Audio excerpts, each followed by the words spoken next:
Hello, fine folks. How's your day? I hope you all are doing absolutely fine. Today, we're diving into some relationship stories straight from Reddit. From messy love triangles to F-ed-up situations, these tales are sure to get you thinking. Stick around, and let's dive into the drama. How to get over liking best friend after already liking someone else. Before I start the story, I know I am wrong in this and I'm not acting rationally. I, 20M, have been really good friends with this person, 20F, for about 8 months. Even went on an international trip with her and some other friends a few months ago. Used to talk daily on the phone for hours some time ago. We see each other multiple times a week just to hang out, talk, or watch stuff. I somehow fell for her. We get along really well, have fun together, and we comfortably make jokes at and about each other. We know each other really well. Sometimes we even saw each other daily. We talked to each other out of feeling bad because of hardships in our lives, and I got to liking her really bad.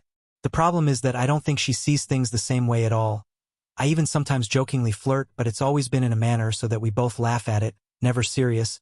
But she also sometimes makes jokes back like, "Oh, I'll show you fun tonight," but it's always something we laugh off and jokingly call each other freaky about. She never really has been in the dating world or interested in somebody, never talks about guys or crushes, and to me it seems like she's just not interested in dating, although we do sometimes talk in general about other relationships, breakups, etc. I really didn't expect it, but a few weeks ago I just started feeling lonely when not hanging out with her, wanting to talk more, starting to notice details about her that make her look good, and just wanted to be closer in general, and it really surprised me. Now I feel left out when not doing stuff together with her, although I do not wish this. The next part is where I am wrong in my thinking and feeling. About 6 months ago, when I was not yet this extremely close with my girl BFF, I started talking to someone, 19F, on Instagram. She is from another city and is moving to my city in spring. In the first month of talking, we realized we liked each other a lot. She later even visited my city to see it before moving here. I spent 3 days with her, even slept together at her Airbnb last night. We both have really good chemistry, have the same love language, and I was planning on being together with her once she moves here. But once I started having feelings for girl BFF, even feeling some kind of way when she met another guy and talked with him about work and people they mutually know, I could not control what my heart wants. I am now up late thinking about her, although I do not want this. I want to only treat her like a friend.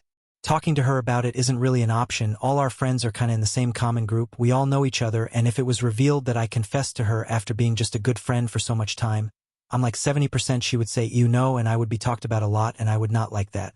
I feel very guilty for liking her, even worrying if she is liking a guy just because she talks to him, when I'm already devoted to someone else.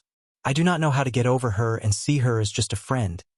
I really value our friendship, but I am in a really difficult situation with my feelings.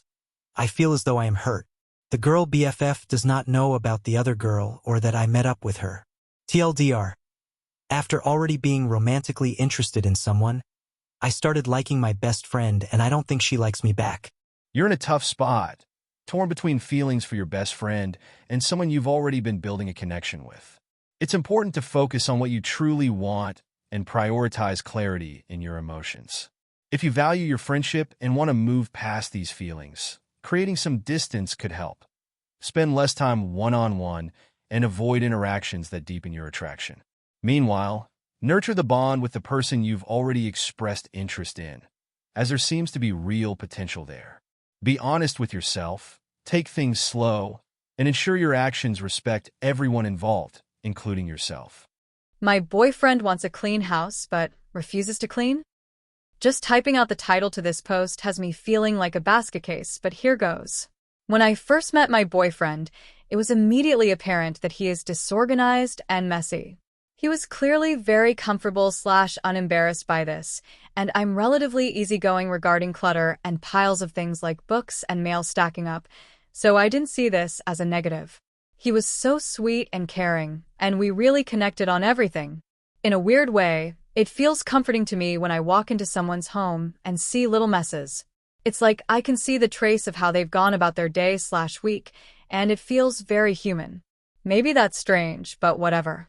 I, personally, have a weekly maintenance cleaning schedule I stick to, i.e. clean bathrooms on Thursday, do laundry on Tuesdays, etc., and I try to spend 15 to 20 minutes at the beginning or end of each day ensuring things are back in their place, dishes are done, etc.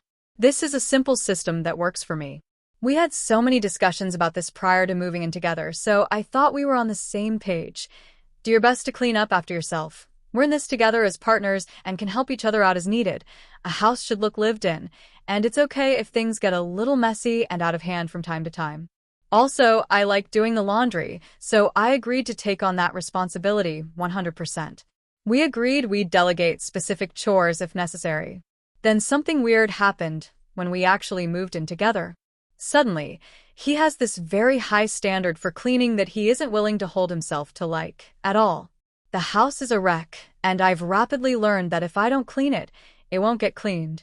The kitchen counters are so full of junk that I can't even put down a cutting board. The couch is sometimes so cluttered with junk that I can't even sit down. It's bad and frankly, it's overwhelming. This is a mess far beyond what I ever witnessed at his house before we moved in together. The worst part is that he gets upset with me for things like leaving an empty soda can out of the counter overnight, forgetting to clean a pot when I'm doing the dishes, or forgetting the little plastic razor blade cap in the shower.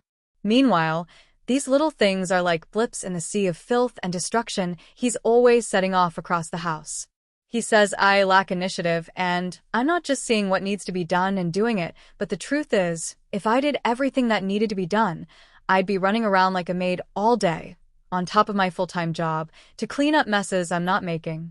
I can be supportive and pick things up here and there, which is what we agreed to do for each other when things get out of whack, but this is truly extreme. When I try to explain this to him and ask why he isn't just seeing and doing what needs to be done, he says I'm being defensive and not taking responsibility. I've tried to come up with a list of chores we can be responsible for individually, but he refuses to maintain a schedule of any kind. I'm at the end of my rope, and I feel like some terrible trick has been played on me. Did I set myself up for failure somehow? Does anything I've described come across as failure on my part to communicate effectively? I love this man so much, and if it weren't for the household issue, we'd have a great relationship. I'm just feeling pretty defeated and confused, and would love to hear some additional perspectives. TLDR, my boyfriend isn't willing to clean at all, and it is destroying our relationship. It's incredibly frustrating to be in a situation where your boyfriend demands a clean house but refuses to contribute.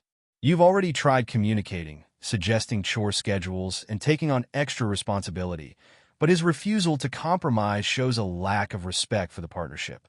A relationship thrives on mutual effort, and it's unfair for one person to shoulder the entire burden while the other criticizes from the sidelines. It might be time to have a serious conversation about how this behavior impacts you and the relationship, because love alone isn't enough if you're left feeling overwhelmed and unappreciated. My boyfriend was playing with his niece's hair. How can I tell him to not do that again? We had a family dinner yesterday, and my 32F boyfriend, 41M, kept touching his niece's hair. For context, his niece is like 15 years old and clearly didn't look like she wanted her hair touched. The whole thing felt weird and uncomfortable because my boyfriend is not the type to be affectionate. He drives a truck and is a mechanic, so he's not the nurturing type to touch someone's hair like that the way he did. He doesn't even hold my hand in public. It just seemed off. After we left dinner, I approached him about it and told him it was weird. I let him know that it didn't look normal and that she clearly didn't want to be touched. He shrugged it off and pretty much made it seem like I was overreacting because it was his niece and he didn't see her that way. He also said that he likes doing that to her because it bothers her and he likes bothering her.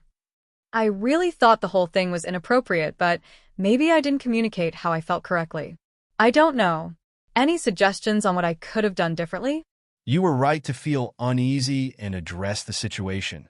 It's important to advocate for others when something feels off.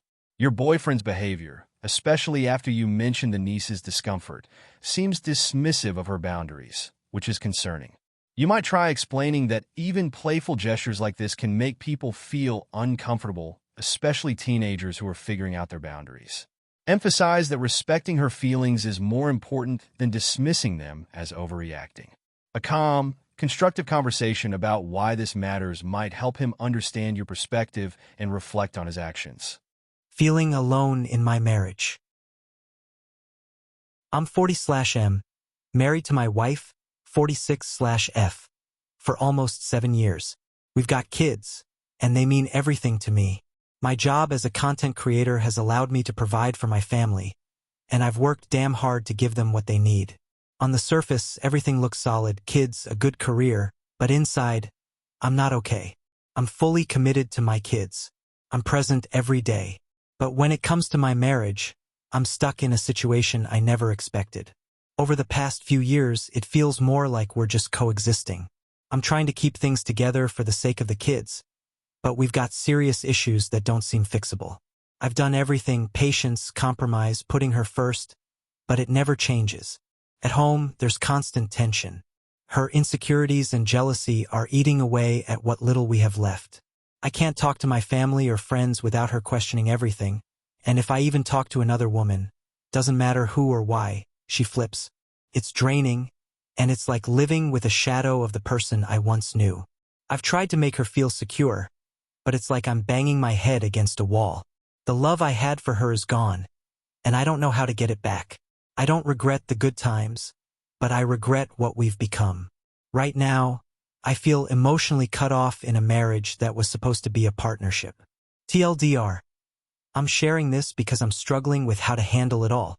I'm trying to stay strong for my kids, trying to keep my family intact, but the weight is heavy. How do I manage this emotional burden without it breaking me while still being there for my children? Feeling stuck in a marriage where love has faded and tension is constant is incredibly draining, especially when you're staying for the sake of your children. It sounds like you've put in significant effort to make things work, but when your emotional needs remain unmet and trust is eroded, it's natural to feel disconnected. For your own well-being and your kids' stability, consider seeking professional guidance through individual or couples therapy. A neutral perspective might help you navigate these challenges and clarify whether rebuilding the relationship is possible or if it's healthier to redefine what family looks like. That's it for today's stories. Fine folks. Relationships can be messy, confusing, and sometimes even heartbreaking, but they always teach us something. If you've ever been in a tricky relationship situation, let us know in the comments below. We'd love to hear your thoughts. Don't forget to like, subscribe, and hit the bell icon so you never miss a story. Thanks for watching, and we'll see you in the next one.